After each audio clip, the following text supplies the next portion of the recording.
Kia ora, I'm Anna and today we're going to learn how to use trail cameras. Trail cameras are a monitoring device. We can use them to detect whether species are present or also to see their behaviour, so how they're interacting with traps and different devices. They can be used for all species.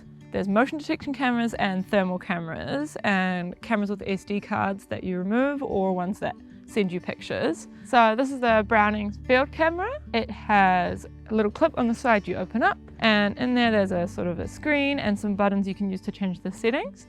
There's a little slot for the SD card, and you can pull out the tray with the batteries inside to change those. On the back it's got a sort of slot to put through the strap it comes with, and you can use that to attach it to a fence post or a tree branch. So there are a lot of different settings you can use with your trail camera. It depends on your situation. So if you're taking a wide shot or close, it's video or just pictures, these will all change what settings you use.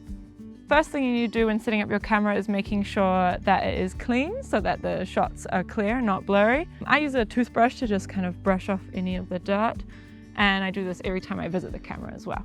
Today we've set up this trail camera to be about 3 to 4 meters away from our trap, and it's facing that.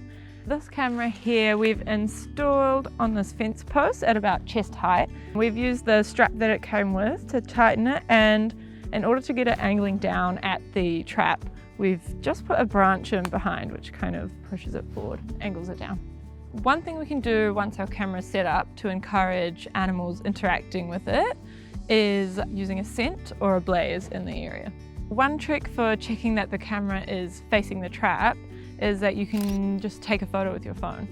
So now that you've got your camera set up, you're going to be wanting to review your footage, and you can do this as often as possible depending how close it is and how much time you have.